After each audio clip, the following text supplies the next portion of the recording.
আজকের ম্যাচটা ভারতের জন্য বাঁচা মরার ম্যাচ, ঠিক একই রকম ভাবে ওয়েস্ট ইন্ডিজের জন্যও কিন্তু বাঁচা মরার ম্যাচ। এই ম্যাচে যে দল জিতবে সেই দলই সেমিফাইনালে চলে যাবে। আমি আজকের এই ম্যাচে ওয়েস্ট ইন্ডিজের তুলনায় ভারতকে এগিয়ে রাখবো। স্যার, এবার একটু টি-20 বিশ্বকাপের আলোচনায় ফিরতে চাই। যুদ্ধের দামামা বন্ধ করে আমরা একটু বিশ্বকাপ প্রসঙ্গে যদি আসি। পাকিস্তান এত নাটক করে শেষ পর্যন্ত বিশ্বকাপটা খেললো এবং বিশ্বকাপ যাত্রাও তাদের শেষ হয়ে গেল।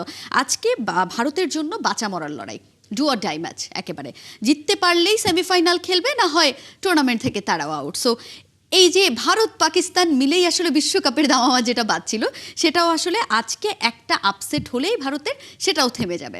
সো এই আপনি সেমিফাইনালের লাইন আপটা নিয়ে যদি আমি আপনাকে একটু জানতে চাই যে এবারের বিশ্বকাপটার সেমিফাইনালটা আপনি আসলে কেমন দেখছেন, এবং ভারত না থাকলে সেটা আসলে ক্রিকেট ওয়ার্ল্ডের জন্য কতখানি আপসেটের হবে? না, আপনি যেভাবে বললেন যে আজকের ম্যাচটা ভারতের জন্য বাঁচা মরার ম্যাচ, ঠিক একই রকম ভাবে ওয়েস্ট ইন্ডিজের জন্যও কিন্তু বাঁচা মরার ম্যাচ। এই ম্যাচে যে দল জিতবে সেই দলই সেমিফাইনালে চলে যাবে।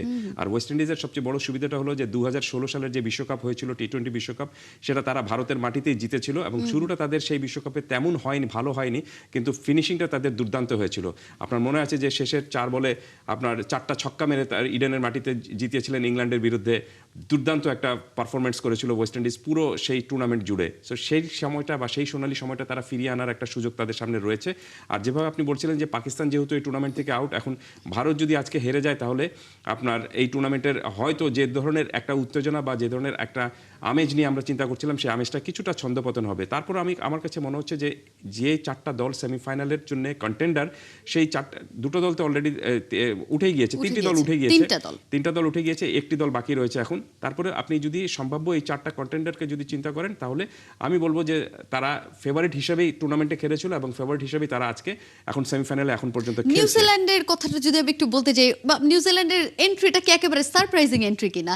এই এন্ট্রিটাতে আসলে অনেক হিসেব নিকেশ, অনেক কিছু পাল্টে দেওয়ার মতো একটা ব্যাপার থাকে। সো নিউজিল্যান্ড দলটাকে বলা হয়ে থাকে যে সাইলেন্ট কিলার দল। আপনি এই দলটা দেখবেন যে আপনি খুব বেশি তাদেরকে নিয়ে আলোচনা করা হয় না, বা তারা কখনোই কিন্তু তেমন লাইমলাইটে থাকে না, কিন্তু তারা জানে যে কোন সময় কি কাজটুকু করতে হবে।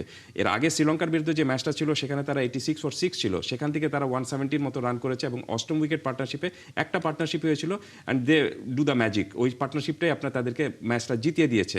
সো নিউজিল্যান্ড দলটা একদম পুরোপুরি আপনার টি-20-র জন্য ঠিক যেরকমভাবে একটা কম্প্যাক্ট দল দরকার, নট নেসেসারি যে আপনার বোলিংটা ভালো থাকতে হবে বা শুধু ফিল্ডিংটা থাকতে হবে বা ব্যাটিংটা থাকতে হবে, পুরো 3টা ডিপার্টমেন্টেই তারা কিন্তু দুর্দান্ত। যে কয়েকটা ক্যাচ তারা ধরেছে, এক্সেলেন্ট কিছু ক্যাচ তারা নিয়েছে, ফিল্ডিংটা এক্সেলেন্ট তাদের হয়েছে। সো নিউজিল্যান্ড দল যদি, আমার কাছে মনে হচ্ছে যে যদি সেমিফাইনালে তারা সাউথ আফ্রিকাকে হারিয়ে দেয়, সাউথ আফ্রিকার সাথে তাদের সেমিফাইনাল, সেখানে আমি মোটেও কিন্তু অবাক হব না। তারপরেও আমার কাছে মনে হচ্ছে যে এই টুর্নামেন্টে যেহেতু যে 3টে দল অলরেডি উঠে গিয়েছে এবং একটা দল বাকি রয়েছে ওয়েস্ট ইন্ডিজ এবং ভারত, আমি আজকের এই ম্যাচে ওয়েস্ট ইন্ডিজের তুলনায় ভারতকে এগিয়ে রাখবো। কারণ ভারত খুবই কম্প্যাক্ট একটা দল এবং ভারতের টি-20 রেকর্ডও খুব ভালো। এই টুর্নামেন্টে একটা ম্যাচ শুধু তারা বাজে খেলেছে, বাদবাকি সব ম্যাচে তারা প্রতিপক্ষকে আউটপ্লেট করে দিয়েছে।